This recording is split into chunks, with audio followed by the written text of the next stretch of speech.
We called him Jughead. I was like, hey, Jughead. One of the coolest things ever is I was listening to him one day, and he said that we don't win the championship if we don't trade for Anthony, because he don't call me Booger.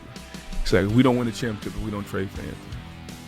And like, that's pretty cool. That's a pretty cool deal. I remind Peyton that all the time. You know, I was like, hey, big guy. We call him Jughead. I was like, hey, Jughead. Like, you might be a 4-time MVP and all these different things. I say, but just know that one you won in Indy, you needed me for it. You know, he trust me. And when I say that, he's like, you hear this guy freaking nose tackle. Hey guys, what's up? Booger McFarland here, and you're listening to Like a Farmer.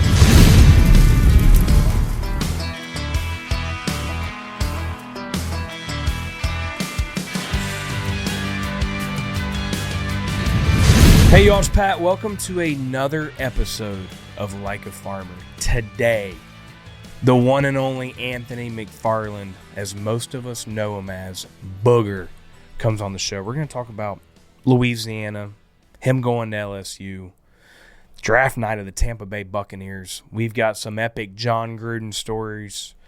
Talk about the NFL draft that just happened, and a lot more. As always, tune in every single Wednesday on YouTube, wherever you listen to your audio podcast. Let's get into it. I want to start off with this. Yeah. Tampa Bay Bucs, when y'all won that Super Bowl, immediately, what was your feeling? Being a Buccaneer fan my whole life, I just think it was, in my opinion, probably the best defense out there. But, in your shoes, when the confetti started falling, how'd you feel? Dude, here's a cool part about it is we knew probably there was no week between the Super Bowl. So we won in Philly, flew back home, and flew back to San Diego the very next day. And on the plane ride, Gruden was like, hey, don't worry about this game. I said, what do you mean? He's like, I'll show you. So we land, Monday's kind of a whatever day off, Tuesday's media day, Wednesday we walk into the meet. He walks in, he said, hey, they got the MVP in Rich Gannon. He said, I'm going to tell you every play they're going to run. He said, because Callahan hadn't changed the offense whatsoever. He said, it's the same offense. He said, I'll tell you to the point that when Rich Gannon comes to the line of scrimmage and says, check, week 93 Wheezy, I'll tell you where the play's going. It's the same checks. Nothing ever changed. And so we were confident Wednesday, probably Wednesday morning, that we were going to win the game. Now, you still got to go out and get it done. You still got to go out and do it. They had really good players. Jerry Rice and Gannon was the MVP and all these guys. But defensively, our defense was good. And then when we knew what the play was going to be, we scored 3 touchdowns that game on defense. Yeah. I mean, we almost outscored them with our defense. It just goes to show you, when the level of preparation and the details and all those things meet, man, it was a crazy feeling. I was more happy for the guys that had been there before me. So when I got there, the defense was already great. I mean, it was Brooks, it was Sapp, it was Rondé, it was Lynch. I mean, these Hall of Fame guys, and they had nothing to show for it. It's kind of like Tommy Fleetwood for years. He's a great player, he had nothing to show for it, and all of a sudden he wins, and everybody's happy for him. It was very similar with the Bucs. When this defense got over the hump, now you could consider them and consider us one of the greatest defenses of all time. So it was really cool to be a part of. The interesting part that you hear a lot from the fan and really the person that just doesn't understand it, and then talking to somebody like you that not only were you good at the sport, but you're educated in the sport and having a career in broadcasting, which is really hard to do. But the thoughts of the Tony Dungy of man, that was Dungy's team, and then Gruden came in and got it done. Is that one of those things where, hey, yeah, Dungy had a great team, but there's some tweaks that need to be made to get over the hump, like you mentioned? So here's the way I look at it. It's almost like building a house. Dungy laid the foundation, the house was framed up, they had already put the tile roof on, and about halfway through the putting all the finishes on, it just kind of didn't look right. It never it never materialized what you thought it was going to be. But the foundation was laid, it was framed, the tiles were on. And Gruden came in at the last, probably the last 6 months and said, okay, can we change a few things? Can we put some change orders in? And he changed kind of the philosophy offensively. He just gave the offense confidence because he's an offensive guy. It's like a guy, and I relate a lot of things to golf, man. It's like a guy that gets to it's like Cam Young and down at Doral. you knew he was going to play well. I mean, there's a little rough, and you got to hit it a mile to play well there. So you knew he was going to play well. Like, we knew that with Gruden on our team, we were going to have confidence from an offensive standpoint. And then he did the one thing that nobody had ever done. He walked in our first defensive meeting room. And he said, "You know what, guys?" And this is exactly how he said it. "I've been hearing a lot about this defense, Derek Brooks and Warren Sapp, and you guys are great." He said, "But what have you won?" Nobody could say anything. He said, "You guys got to get better." He said, "How do you get better?" He said, "Don't just play great defense, score touchdowns." We scored 9 touchdowns on defense that year. Brooks had 5. He won Defensive Player of the Year that year.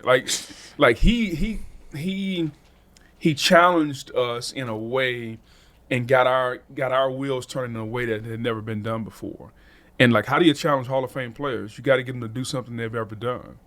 And that's what he did. And that's the reason why. Because he knew offensively we were still kind of limited. We weren't explosive. It was Jurevicius and Cardell and Keyshawn. They're not going to run away from me and you.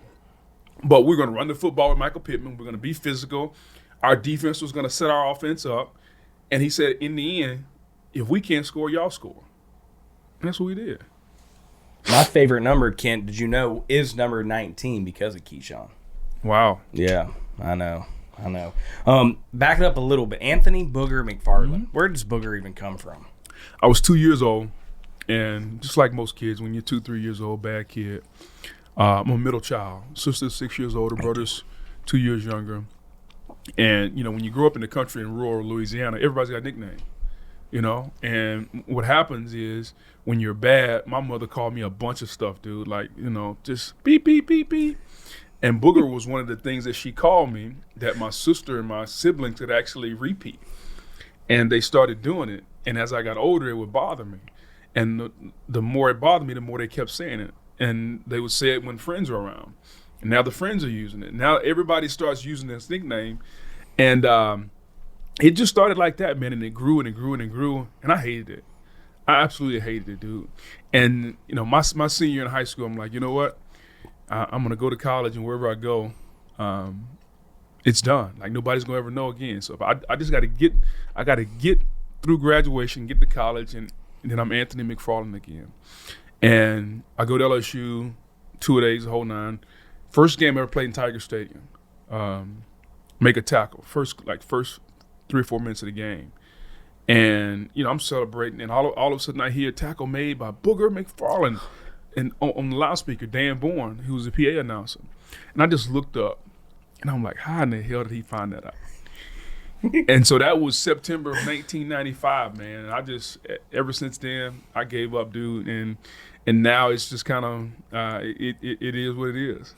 The Louisiana connection there, Booger, is, and let me just start by saying, whether it was Dano or Laura Rutledge or Marty Smith, Commissioner Sankey, everybody that has been associated with the show, they're like, Booger needs to come on the show. I mean, this is him.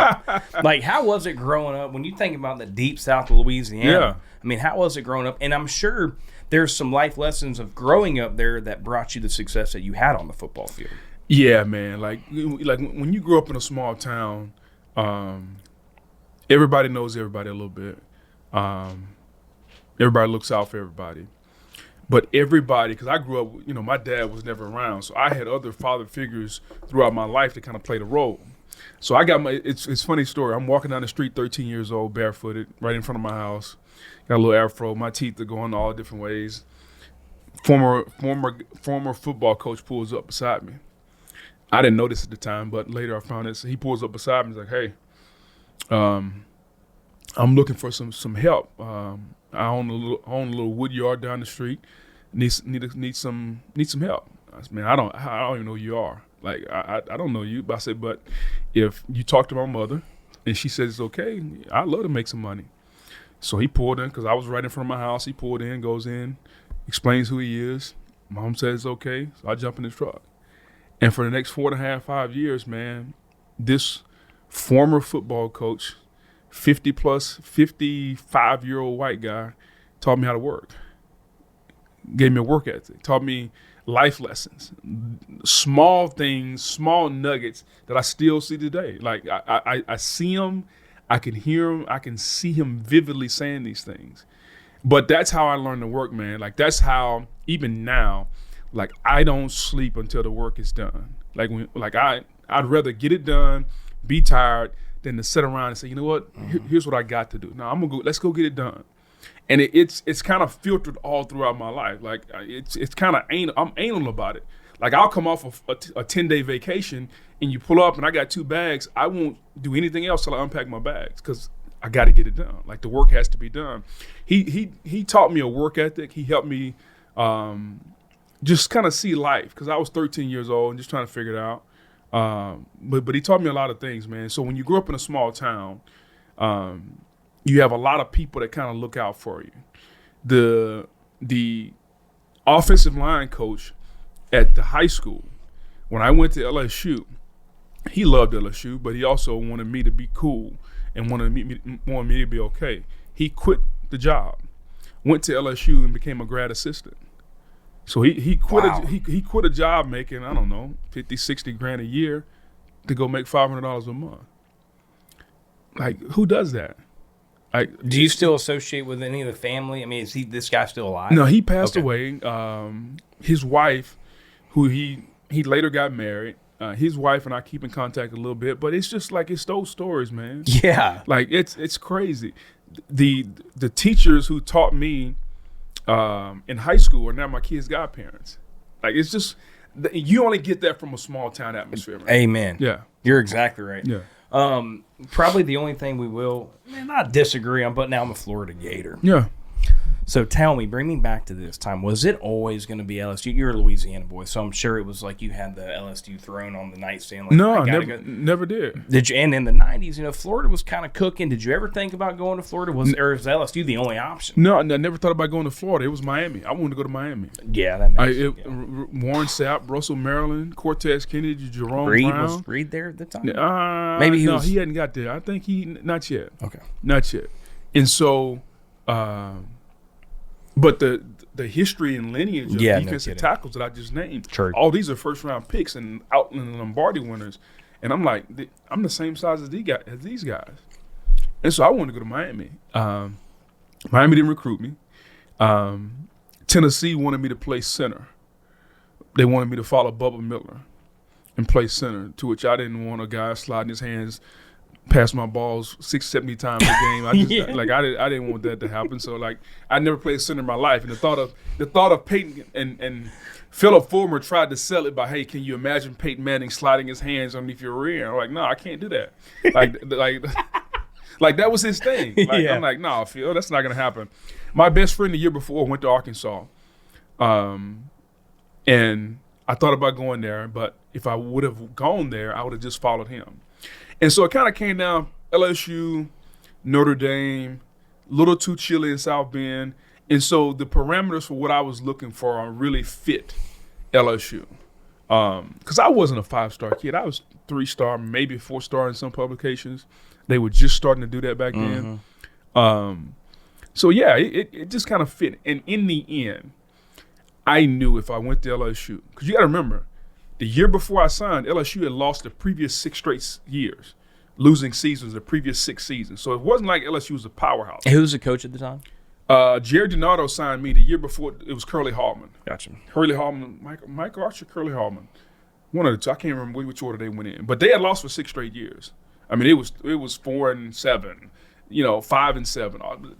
They weren't winning any games. So it turned in 1995, man. So best decision I ever made, man. Just kind of, and now I live in Florida and I'm surrounded by Gators and Seminoles and Hurricanes, I mean, yeah. Nothing wrong with that. And I just rub it in. Good weather. I just rub it in. No, I love Florida. It's sunshine and no state taxes. My next door neighbor, his wife was a cheerleader at Florida, and he was he graduated in medicine at Florida.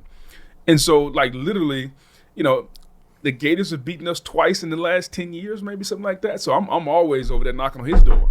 Yeah. Just giving him the business. Yeah. It's fun, man, because, like, there's a lot of school pride.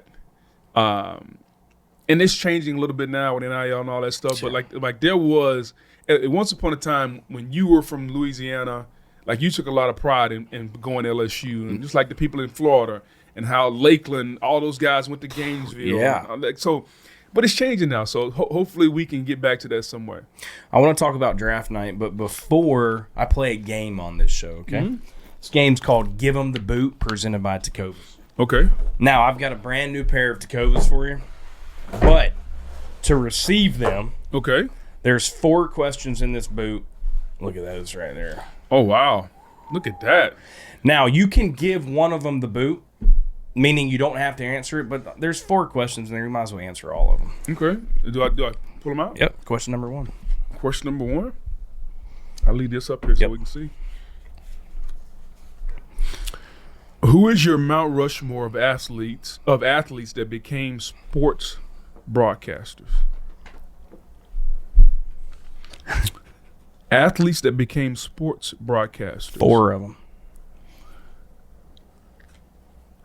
Troy Aikman.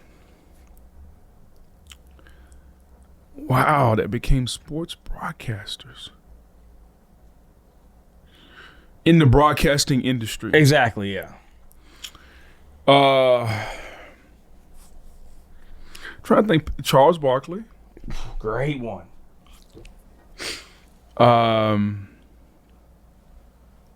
John Smoltz.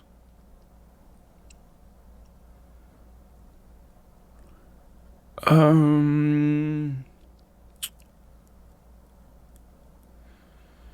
4th one. He never really got in it though. He only dibbled and dabbled a little bit. I was gonna say Phil Mickelson, but Phil didn't. He's not a full-time broadcaster. Yep. Johnny Miller. And named different sports too. I mean that. Hell yeah. Johnny Miller, baby. Great ones too. Smoltz, Barkley, legend. There you go. So, all right. Question number 1 or 2. Excuse me. Let's go. Number 2. What is your best Jon Gruden story? Wow. Best Jon Gruden story. We were having, this is a true story. I'm not going to give too many details, but training camp in Orlando, when we used to go to Celebration and have training camp over there. I think it's, Gruden turns 40, I think he was 40, yeah. And, people voted him one of the 50 most beautiful people in the world, People magazine. And he turns 40, and Sap is going to throw him a little party. This was really hush-hush private party.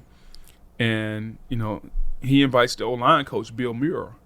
And Bill Muir is probably 60 at the time.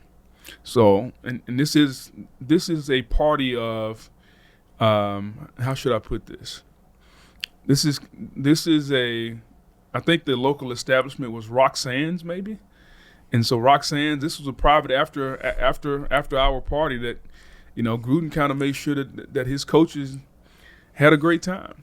And, Bill Muir, evidently, it had been a while since Bill Muir had seen some strippers. And so Bill, let's just say Bill was loyal to Jon Gruden for many, many years after that.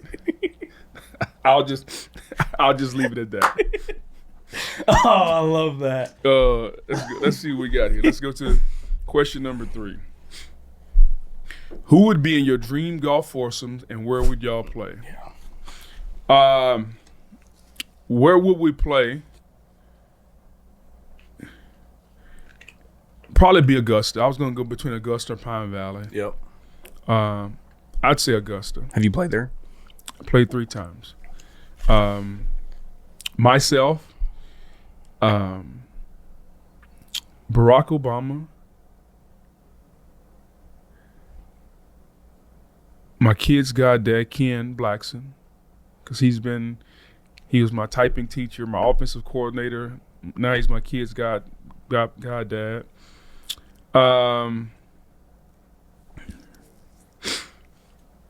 And, man, why not? I'm gonna play the greatest golfer ever. Let's go, Tiger Woods. Oh, absolutely. Yeah. Got to go, LT Gray. President Obama and T-Dub. Are you kidding me? Without a doubt. Here we go. If you could go back and change one decision you made, what would it be? You know what's interesting about that, man, is I only have one regret in my life. One. And it's kind of, so as I said earlier, I was born in a single parent. My mom was a single parent. She raised us. My dad was in and out. And I resented that from him because he wasn't around. And as I got older, notoriety came. He started coming back a little bit. But I resented him to the point, like, okay, now you're back. I don't want you around. And so, like, I never fully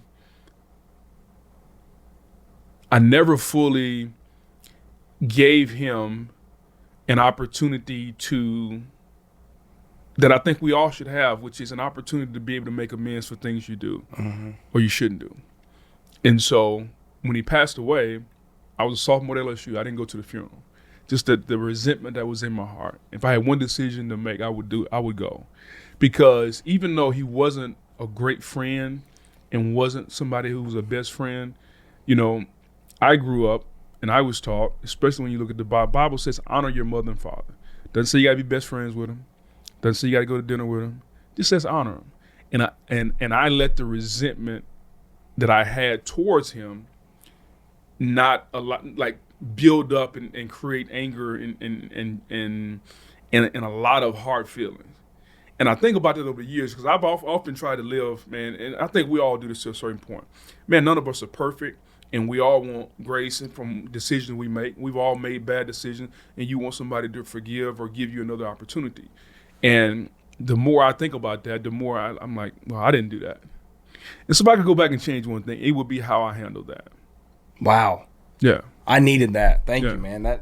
I will say, you know, coming from a single mom family as well, farmer, you know, my dad wasn't around a lot while I was a kid and has more recently, you know, been involved. Yeah, tried coming back around, yeah. Correct. And and he listens to this, you know, every week, so which is cool. But like, I've always been a big believer in, you know, giving second chances and that type of deal, and that was cool to hear. Yeah, dude, like it's one of those things, man. Here's what I'll tell you: is that is a relationship ever going to be what probably should have been? Probably not. But you know, give somebody an opportunity when they earn it to just, if nothing else, hey, I'm sorry, I'm gonna try to do better, and you give them an opportunity. And I think that. Because we want that. Like, how can you ask someone in your life for that, but you're not willing to give that to anybody else? I think that's something, like, we can't be hypocritical when it comes to that. And I think that's just the life in general. And no matter what field you're in, like, we're all subject to that. Mm-hmm. So spot on.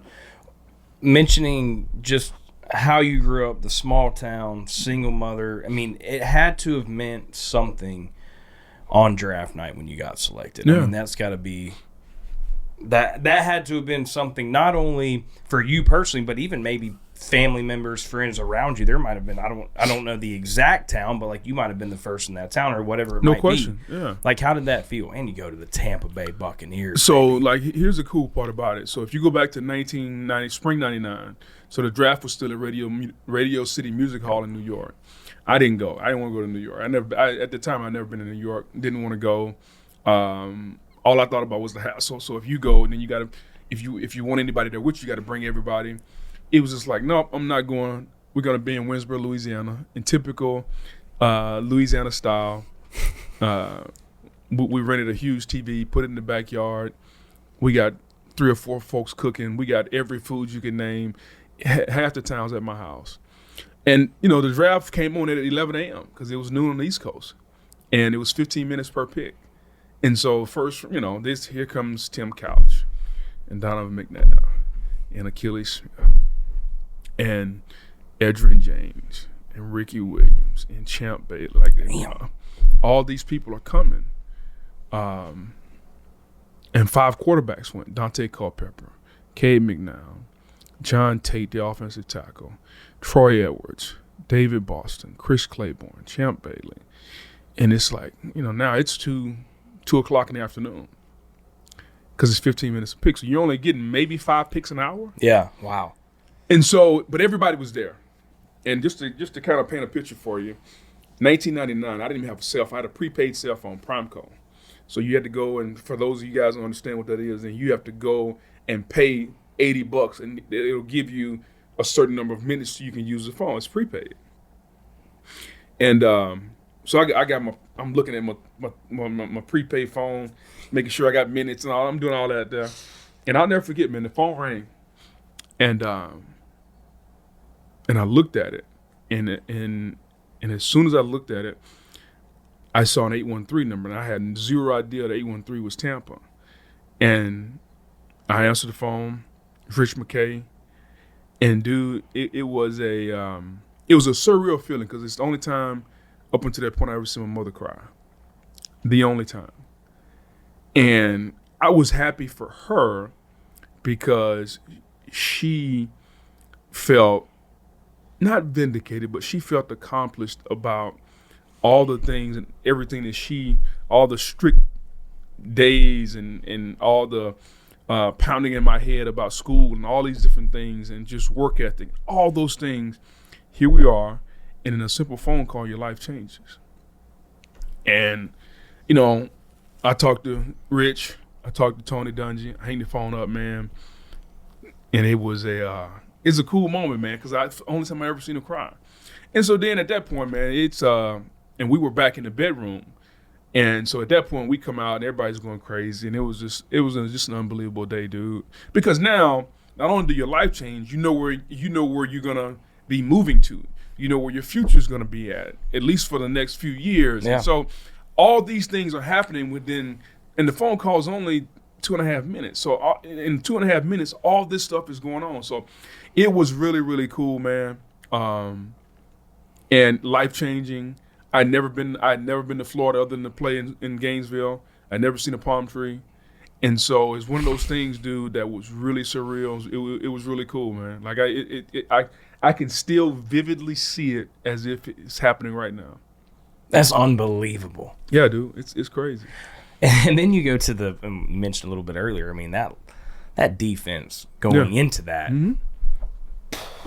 Sapp, Rondé, John Lynch, can't help me. I mean, you talk about just icons. How do you still stay? Does that defense? Because I'm assuming. Biased opinion. Assuming it was the best defense of all time. It's in the conversation. I think that if we had won another ring, then I would stand a lot firmer on that. But it's right there in the conversation with the 2000 Ravens, 85 Bears. I don't really remember some of the steel curtain, but it's in the conversation. And the fact that you're in the conversation, I think that's okay. I would agree with that. Do you still talk and hang with those guys? No doubt. It's very similar. I don't know if you grew up with buddies, the buddies that you hung with back then. Yeah. And you were tight with. As you got older, those are probably still some of the same guys that you still talk to. Still talk to Brooks. I see Rondy and I were coming from the Super Bowl. We sat next to each other on the plane all the way from San Francisco. I saw Sapp at a golf tournament. Lynch obviously is out in San Francisco. We text a little bit. But the guys that you were cool with back then, same guys we're cool with now. Yeah.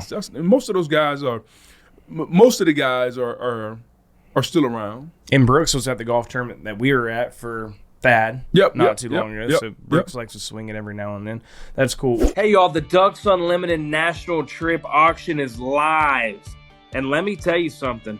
If you like trips that start before sunrise and ends with a full memory card, this is where you begin. Explore waterfowl trips, upland, fishing, big game experiences, and a lot more, all in one place. Head to ducks.org/NTA, and remember, the bidding closes on Monday, August 25th at 8 p.m. Central. The DU National Trip Auction is presented by Google. When you move from the Bucs to the Colts, how was that? You finally got your chance to play with Peyton. How was that? So I go from 0-5 to 5-0 in one phone call.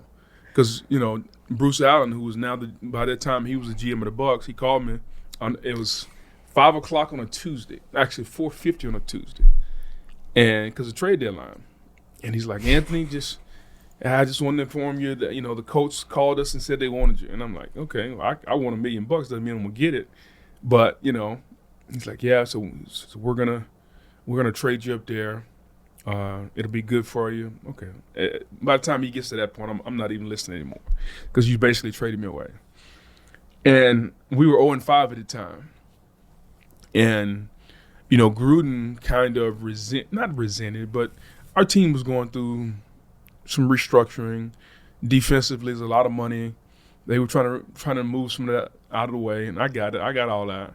And I land in Indy's 5-0 at the time. So I go from 0-5 to 5-0. And Tony was the coach. So I go from playing for Tony in Tampa, Gruden trades me away, trades me back to Tony. And so I'm having this conversation, and he said, hey, we need what you got. Just be yourself. He said, that's all we need you to be. Just be yourself. You ain't got to be anything else. Just be yourself. And we go on to be from 5-0, we get to 12-0. So now we're 12-0, and then we lose 4 in a row, dude. And so now we finish the season 12-4. And everybody in Indianapolis is going crazy. What's Dungy? He can't get over the hump. This is why they fired him in Tampa, blah, blah, blah. And I'll never forget, I'm literally watching one of his press conferences at home one night on television. This is after practice. And they are asking him, hey, what are you going to change, Coach? Like, what's going to happen? What are you going to change? He said, we're not going to change anything. We're just going to do our job a little bit better. He said, we believe in what we do. We believe in our system. We're just going to do our job a little bit better. I believe in holding people accountable. Change is not always what you have to do. Sometimes you got to do your job a little bit better. And they crushed him for that. And we never lost again that year. And so, again, you winning that Super Bowl, I felt so validated for Tony because Tony didn't get to finish the house in Tampa. Well, much like Indianapolis, Peyton Manning, they've been scoring points for years, but they couldn't get over the hump. So he kind of he didn't get to finish the Tampa house, but he got to finish the Indy house. And, one of the coolest things ever is not any award or not any ring or whatever, but I was listening to him one day, and he said that we don't win the championship if we don't trade for Anthony, because he don't call me Booger. He's like, we don't win the championship if we don't trade for Anthony. And, like, that's pretty cool. That's a pretty cool deal. No kidding, yeah. It's a pretty cool deal. And so I remind Peyton that all the time. I was like, hey, big guy. We call him Jughead. I was like, hey, Jughead. Like you might be a 4-time MVP and all these different things, and he's a member at Augusta. I say, but just know that when you won in Indy, you needed me for it. He trust me. And when I say that, he's like, you hear this guy freaking nose tackle. So like we always had a conversation. The member at Augusta, though, what a flex that is. Golly. Well, him and his brother. How about that? How about he gets in, and we're gonna get Eli in. But it just goes just like when you're a member there, or when you have the Manning name, like it's synonymous with excellence in football and related. He's a big golfer, so yeah, he's the coolest guy. Like I 2 years ago, not this past year, but last year, I went up to Augusta, and so here's Peyton and I. We're standing behind 7T, and it's like one of the coolest places to be at Augusta because it's like deep in the cut. Like it's not like standing by in the corner. Like you got to go in 7, and you got to go back in the trees and then get behind the tee. And so we're standing back there, and we just kind of had a moment. Like, dude, here's 2 guys from Louisiana who played together in Indianapolis, and now we're standing behind the 7T at Augusta. And Harris English comes up and gives us both a what's up, and getting ready to just pipe it down the fairway. Like it was one of those cool moments, dude. So yeah, Peyton's great, man. That's awesome. Hey, we do a segment on this show, okay? It's called Cut to the Chase, presented by Case. I've got a brand new Case knife for you. All right? Okay. We get a lot of gifts on this show, man. Booger's going to be coming back annually, Kent. Yeah. So, okay. The draft just happened. And I mean what I say when it comes to just your knowledge in the game. Thank you. Yeah, absolutely. What was one, and it could be any draft, you can go back as far as you, what was one number one pick that didn't happen that you were just screaming at the top of your lungs like, this kid needs to be number one? It could have been Josh Allen, right? Josh maybe should have been number one that year. But it could mean whatever that might be. What was that one draft that you were like, and it turned out to be true, like that kid needed to be number one? So,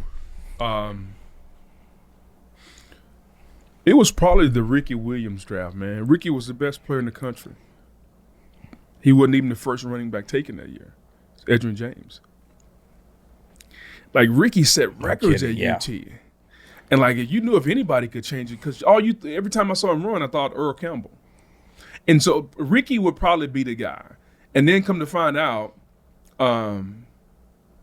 he wasn't – like, his career was a really good career. It wasn't legendary, but it was a good career. But going into that draft, like, everybody just knew, or at least I thought he was the best player in the country and should have been number one overall. But I get the value of running backs and all that. But I would probably say Ricky Williams. Because usually what happens is if the player's that great and he's a quarterback, they're going number one overall. Sapp probably should have been the first player taken. Like, he won the Outland. He's the most dominant guy. If you go back and watch what he did to Nebraska in that bowl game, he should have been number one. And he wound up going 12 because I want to say the night before the draft, there was something came out about, think about this, marijuana. Now we got marijuana things on every corner. Well, and what was the guy from Ole Miss that the face mask? Laramie Tunsil. He's got a full gas mask going on. But they dinged him because they found out he had smoked marijuana, and he should have been the number one pick. So I'll give you two. Ricky Williams should have been number one, and Warren Sapp should have been number one. What makes you so passionate about, before we end the show, like I want to know, like, what's next? What's coming down the pipeline? Obviously, you want to play a lot of golf. You want to get better at golf. But, like, what you're doing right now when it comes to, you just finished up the draft, like, what makes you so passionate to still talk and teach ball? Man, it's pretty cool because, like, football is responsible for a lot of things in my life. As a young kid who grew up in a small town, I never envisioned what was outside of the town. I just knew rural Louisiana, Friday nights, you want to hang out, you go to the Walmart parking lot and just sit there and hang out. Like, I didn't envision and see different things. And so football opened doors and gave me a pathway to go to school for free. I graduated at LSU. I've developed lifelong relationships and friendships. It's allowed me to make a living, allowed me to meet different people, and it still provides me an opportunity now, even though I don't play, I get to talk about it. And so I owe the game of football a lot. And I was always taught, like, what good is it to develop and have all this knowledge and just harbor it and don't use it? And so I try to, like, doing what we do now, man, I just try to go out and talk ball and share unbiased opinions and try to have fun and stay connected to the game, man. Because, like, the game has given me a lot.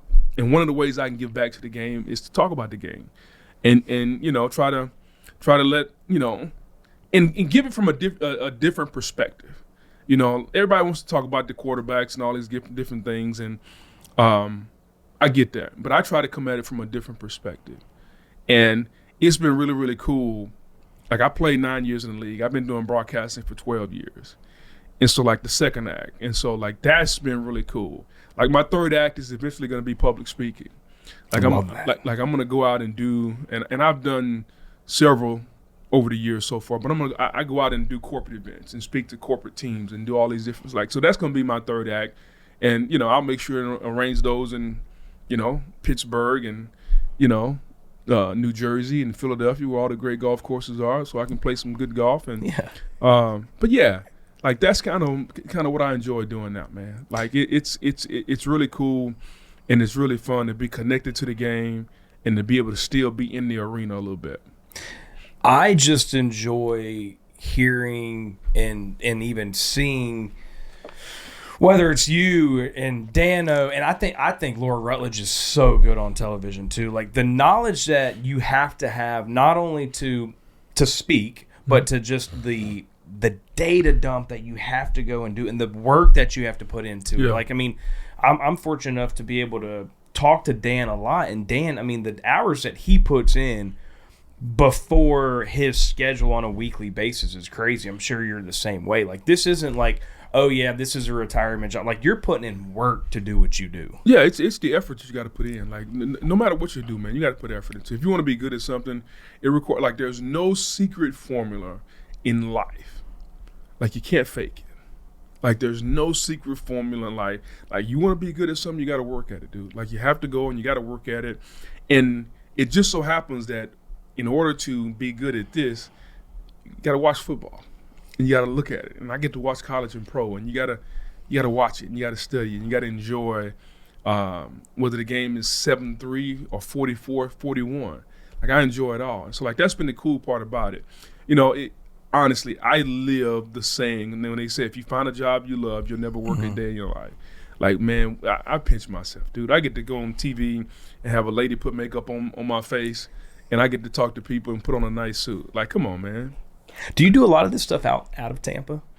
No, I actually, the only thing I do in Tampa is like regular hits during the off season. Okay, yeah. But as far as like the stuff we do in the studio, I have to go to Connecticut. Okay, gotcha. Because Yes. sometimes I feel like they're in your office or house. Yeah, well, that's like you got the Avila shirt on. and usually like, that's during the week. okay, gotcha. So if there is in the off season, like I'm not traveling to Bristol. yeah. So like the way it works to kind of give you some inside baseball, like in the off season, usually everybody has certain days that they're gonna do.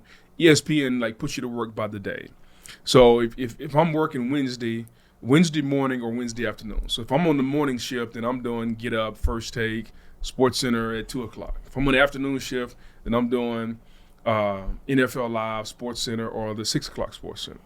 And so typically, and everybody, we got enough people on our roster that they just split it up in the off season. So Monday morning, Monday afternoon, Tuesday, blah, blah, blah, all the way down. Wow. So typically I do like Wednesday afternoon during the off season. So one day a week I'll go in the back, got on some shorts and a golf shirt, and I sit in the back room, and I got a screen like that I got a JPEG in that has a background, and I'll sit there and we'll do NFL Live or Sports Center.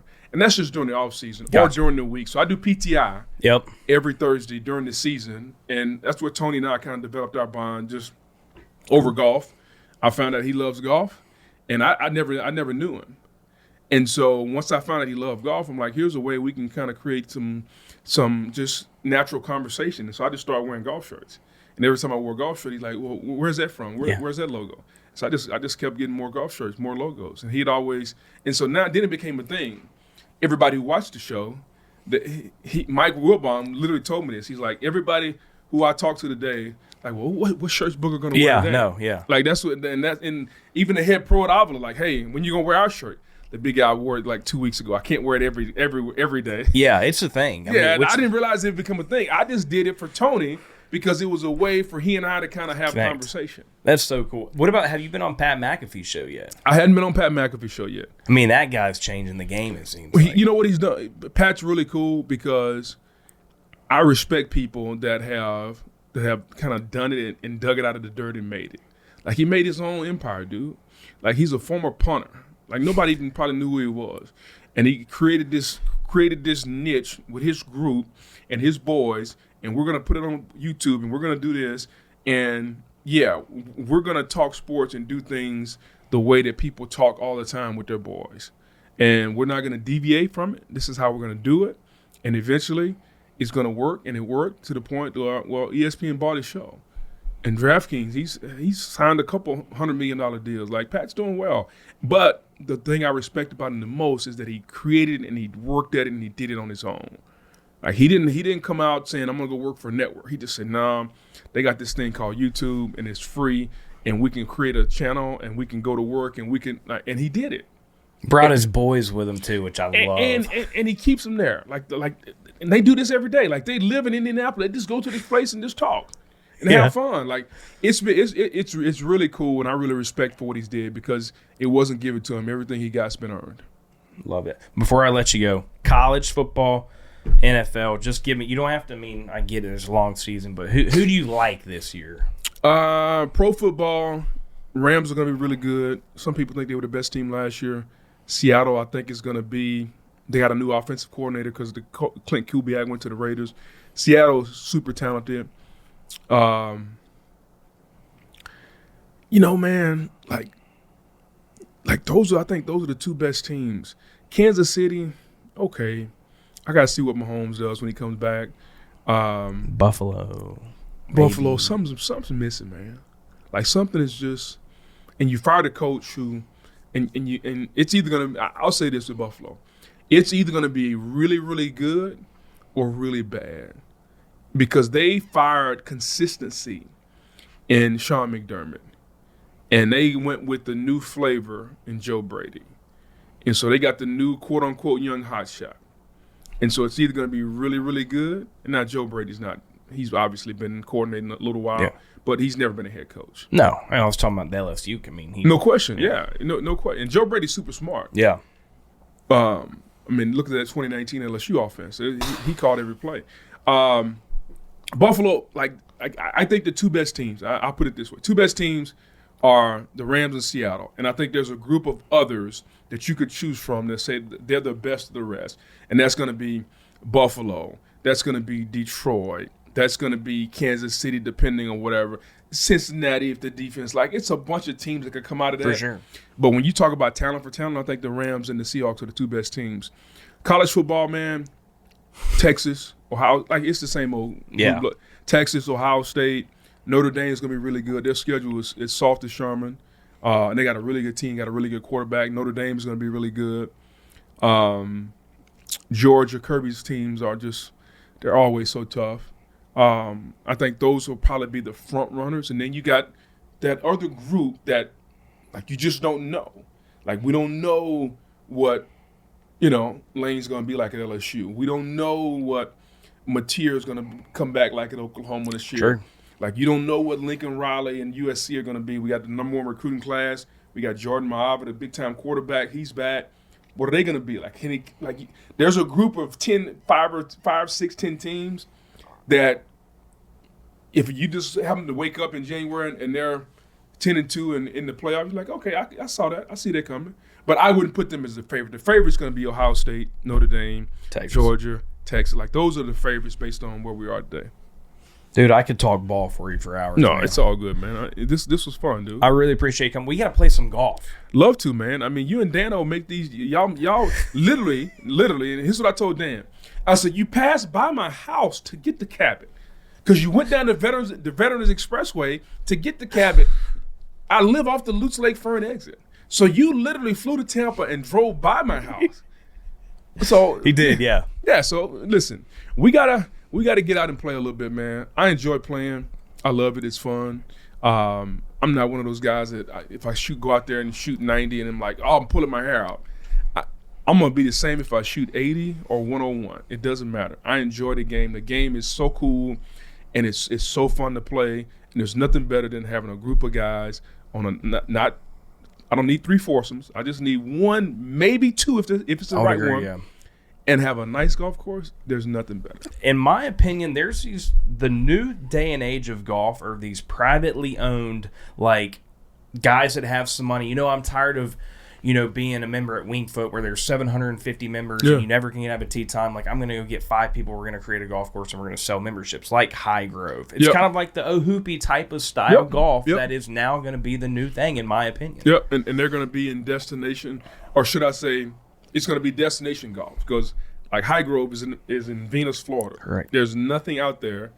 It's you show up. Correct. It's you go behind the gates. It's High Grove. You're going to eat there. You're going to sleep there. You're going to play golf there. It's a private course.